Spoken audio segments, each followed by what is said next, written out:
देवरिया के बैतालपुर में है और बैतालपुर की चाय की दुकान पे देखिए चाय भी उबल रही है, चाय बन रही है और लोग यहाँ पहुँचे हुए हैं। लोगों यहाँ सियासी चर्चाएं बहुत होती हैं क्योंकि अब लोकसभा चुनाव का बिगुल बज चुका है, तो चाय की दुकान पे सियासी राजनीति की चर्चाएं जरूर होती हैं। लोगों के बीच चलेंगे और लोगों से बातचीत करेंगे।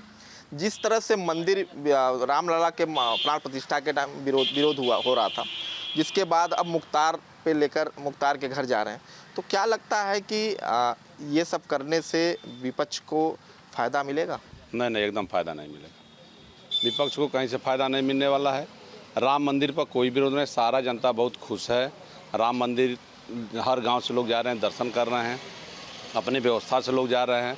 ट्रेनें चल रही हैं, देवरिया भटनी से एक ट्रेन चलती है यहाँ से और 2 बजे करीब जाती है। सभी लोग रामलला का दर्शन करते हैं, कहीं कोई विरोध नहीं है। चलिए कुछ और लोग हैं, उनके बीच भी चलेंगे। जिस तरह से रामलला के प्राण प्रतिष्ठा का विरोध हुआ था, अब मुख्तार के घर लोग जा रहे हैं, अखिलेश गए, ओवैसी गए, तो क्या लगता है 2024 चुनाव को में ये जीत हार तय करेगा?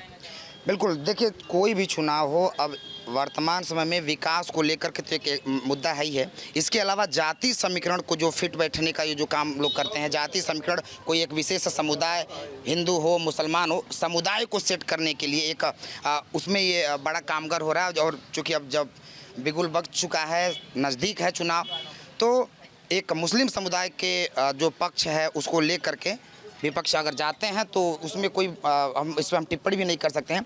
इसके अलावा देखिए, नहीं, माफिया के घर जाना, जिस तरह से वही अखिलेश यादव पहले जो है माफिया को क्या क्या बोलते थे, अब उसके घर जाकर राजनीति करना, तो क्या लगता है मुस्लिम वोटरों को जोड़ने की कयास है ये? जी बिल्कुल जोड़ने का एक कयास है। और इसके अलावा मैं आपको ये भी बताऊँगा, ये मेरा व्यक्तिगत सोच है कि अगर मुख्तार अंसारी का अगर वो घर जाते हैं तो जा रहे हैं, उनका क्या मुद्दा है मुझको नहीं पता, लेकिन आप देखे होंगे मुख्तार अंसारी का जो अंतिम जो चल रहा, तो वहाँ पर पब्लिक भीड़ देखे होंगे, तो उससे आपको पता चलता है कि मुस्लिम समुदाय में उसने भी अपने आप को कुछ एक पकड़ बनाई हुई थी।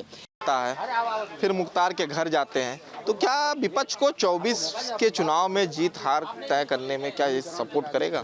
नहीं, मंदिर के मुद्दे पर कोई विरोध नहीं था यहाँ पे। विपक्ष का तो विरोध था, विपक्ष का था, बाकी विपक्ष विरोध करबे करेगा, उसको विरोध करना है, वह कोई ना कोई मुद्दा ढूंढ के विरोध करेगा। विपक्ष तो एकदम धराशायी हो गया है, उसके पास कुछ है नहीं, तो अब विरोध करेगा ही। हम लोगों के यहाँ मुस्लिम वर्ग के लोग हैं, 100% ये भारतीय जनता पार्टी को वोट देते हैं और सुकून में हैं लोग। क्या लगता है विपक्ष का अरमान पूरा होगा इसमें? निश्चित तौर पे राजनीतिक चीज़ें हैं तो कुछ ना कुछ सोच समझ के ही हर दल इस चीज़ को करते हैं, तो होना भी चाहिए, होता होगा। और अभी आप एक क्वेश्चन कर रहे थे जिस पे मैंने कहा उस पे राम मंदिर पे हम आएंगे। हाँ, तो निश्चित तौर पे फायदा होगा, तभी ये सब तुष्टिकरण की बात कर रहे होंगे लोग। विपक्ष को फायदा मिलेगा इससे? बिल्कुल मिलना चाहिए, मिलेगा। चलिए कुछ और लोग हैं, उनके बीच भी चलेंगे, उनसे भी बातचीत करेंगे। क्या लगता है भैया, जिस तरह से तुष्टीकरण को लेकर, मैनिफेस्टो को लेकर जिस तरह से बयान जारी हो रहे हैं, तो क्या लगता है कि विपक्ष को इसका लाभ मिलेगा भी वोटों में? ये विपक्ष को इसका कुछ लाभ मिलने वाला नहीं है। इससे क्या कोई बढ़िया काम होता है तो कुछ लोग तैयार रहते हैं कि मतलब हम हल्ला करें, ठीक है ना, कि हम भी इस पक्ष में हैं, इसलिए लोग हल्ला करते रहते हैं। वही विपक्ष काम कर रहा है, क्या लाभ मिलेगा? आप मुझसे मैं क्वेश्चन पूछ रहा हूँ, आप बताइए इससे कुछ लाभ हो सकता है? अगर हिंदू समाज का कहीं से विकास हो रहा है तो उसका कुछ लोग विरोध करेंगे तो उसका कुछ लाभ हो जाएगा, उनको कुछ लाभ मिलेगा और उनको घाटा होने वाला है। पता नहीं ये लोग कैसी राजनीति करते हैं कि समझ ही नहीं पाते हैं कि हम क्या बोल रहे हैं, उलुल जुलुल वो अपना बयान देते रहते हैं। चुनाव में आकर कहते हैं कि हम कहाँ पत्ता साफ हो गया मेरा, लोग कहते हैं कि मेरा पत्ता कहाँ साफ हो गया। जब आप बयानबाजी ऐसा देते रहेंगे तो होगा क्या आपके साथ? जिस तरह से चुनावी समीकरण बन रहे हैं, तो क्या लगता है कि मुस्लिम समीकरण को साधने में जिस तरह से ध्रुवीकरण की राजनीति हो रही है, वोट की राजनीति हो रही है, उसको लेकर क्या लगता है मुस्लिम वोटों को समीकरण को साधने में विपक्ष कामयाब होगा? अभी चूँकि ये हाल ही में मुख्तार अंसारी का जो आपने ये घटना बताया है, उसको लेकर के अगर आप हमसे पूछ रहे हैं तो जितने मुख्तार अंसारी, चूंकि वो छोटा मोटा आदमी नहीं था, वो भी पूर्व में रह माफिया तो था, माफिया थे, मैं मान रहा हूँ माफिया थे, माफिया कई मामलों में सजा हो चुकी थी। विवाद अभी चल रहे थे, न्यायालय में चल रहा था, पेशी था, गवाही था, तमाम सारी चीज़ें, तो मैं उस पर बात नहीं कर रहा हूँ। लेकिन फिर भी वो एक अपने आप में एक लीडर था, नेता था, तभी वो जीत रहा था। तो उसके स्वाभाविक है उसके समर्थक होंगे, तो समर्थक हैं, अगर उसका कोई साथ जा रहा है उसका साथ देना, तो बिल्कुल उसमें कुछ तो लाभ मिलेगा। जिस तरह से चुनाव में सहारा ले रहे हैं ध्रुवीकरण की, तो क्या लगता है कि मुस्लिम समीकरण को साधने में जो है कामयाब होगी विपक्ष? नहीं हो पाएगी। भाजपा की जितना योजना है किसी जाति और धर्म को देख के नहीं है। सारी योजनाओं का लाभ मुसलमान 100% पा रहे हैं, आवास से लेकर राशन से लेकर किसान सम्मान निधि तक। और कभी भी भाजपा के लोग किसी जाति धर्म की बात करते ही नहीं हैं। हर जात का, हर धर्म का सम्मान करते हैं। जितना हिंदू धर्म का करते हैं उससे उतना ही मुसलमान का करते हैं। हर धर्म का सम्मान करते हैं। कुछ लोग और हैं, उनके पास भी चलेंगे। किसका सहारा चुनावी ध्रुवीकरण, क्या मुस्लिम समीकरण को विपक्ष साधने में कामयाब होगा? देखिए, ये तो राजनीतिक रंग दिया जा रहा है, चाहे जिसके भी द्वारा दिया जा रहा हो। माफिया की कोई जात नहीं होती है, अपराधी की कोई जात नहीं होती है, चाहे वो मुसलमान हो, हिंदू हो, या ब्राह्मण हो, ठाकुर हो, यादव हो, वैश्य हो। जब अपराधी है तो उसकी कोई जात नहीं होती है। और विपक्ष और पक्ष का यह काम होता है कि मुद्दों को भुनाना, उस पर राजनीति होनी है, राजनीति हो रही है। पहले अखिलेश यादव गए, पहले ओवैसी जाते हैं मुख्तार के घर, जिसके बाद अब अखिलेश यादव भी पहुंचे। तो क्या लगता है कि मुस्लिम वोटरों को साधने की जो कयावत चल रही है विपक्ष की, कितना कामयाब होंगे? अब ये तो वही बता सकते हैं कि या वहाँ की जनता बता सकती है और वो उस कौम के लोग बता सकते हैं। ऐसा तो है नहीं कि अखिलेश गए या वो ऐसी गए तो कुछ संवेदना व्यक्त करने गए होंगे। ये भी तो हो सकता है कि भैया चलो उसकी नहीं। माफिया को पहले जो है माफिया करके पुकारते थे, फिर उसके घर जाना, इस तरह से बात करना, तो क्या लगता है ये 2024 चुनाव को लेकर साधने की कोशिश? ये हमने पहले ही कह दिया कि ये अपनी अपनी राजनीतिक रोटी सेकने की बात चल रही है। इसमें फ़ायदा नुकसान वो पार्टियां जानती हैं, जो गए वो जानते हैं। लेकिन राजनीति, अब चूँकि चुनावी माहौल है, मंदिर का जिक्र हुआ, मंदिर बन गया, चलिए भगवान पर सबकी आस्था है, मंदिर बनना चाहिए। लेकिन मंदिर के साथ साथ जो चीज़ें हैं, जैसे बेरोज़गारी है, महंगाई है, उस पर भी सरकार को काम करना चाहिए। जनता आज त्रस्त है, परेशान है, किसान आज परेशान है, तो उस पर भी विकास केवल मंदिर से नहीं होता है। विकास जब देश का आर्थिक ढांचा सही होगा, हमारे युवाओं को अच्छी शिक्षा मिलेगी, अच्छे रोज़गार मिलेंगे, रोज़गार के अवसर आएंगे, तो विकास तो होना है। और सरकारें आती हैं विकास करने के लिए, चाहे जो भी सरकारें होंगी। विकास इनके समय में भी हुआ, भाजपा ने भी किया, विकास किया। हाँ, नो डाउट कि विकास नहीं किया होता तो 10 साल से सरकार नहीं चलाते। विकास तो शुरू जब भारत आज़ाद हुआ क्यों भैया मान गए विकास हुआ? हाँ, एकदम हुआ है।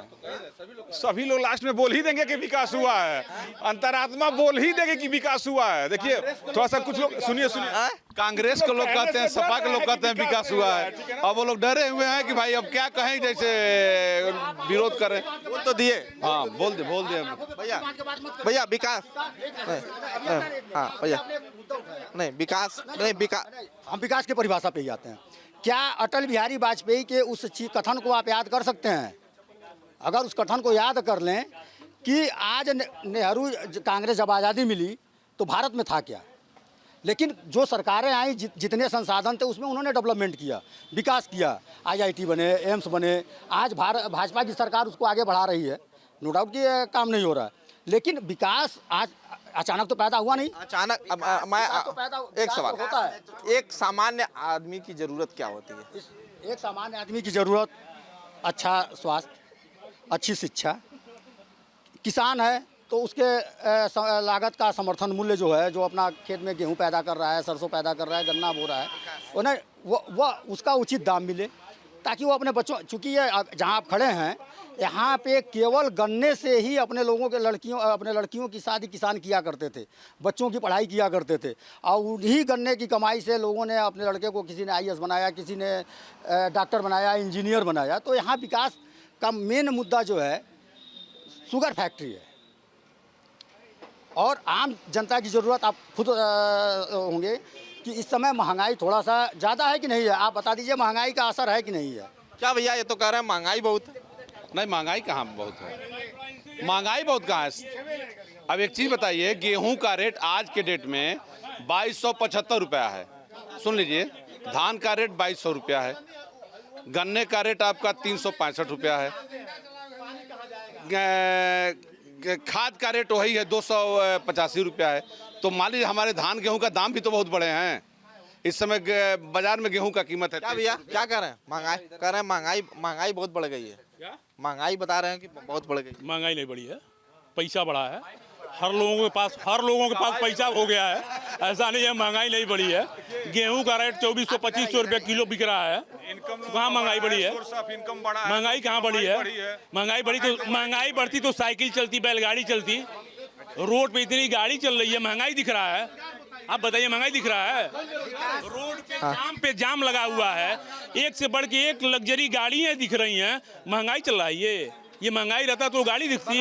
बस रोना है, कहना है, महंगाई हो रही है, महंगाई हो रही है। सभी लोग खुश हैं, ठीक है ना? सभी लोग 85 रुपया था 14 में। आज से 10 साल पहले पेट्रोल का दाम 85 रुपया था, 86 रुपया था। आज समय 10 साल में मात्र 10 रुपया ज़्यादा है। महंगाई कहाँ है? आज से 10 साल पहले पेट्रोल का कीमत 85-86 था और 10 साल में मात्र 10 रुपये बढ़े हैं। तो महंगाई बढ़ी कहाँ है?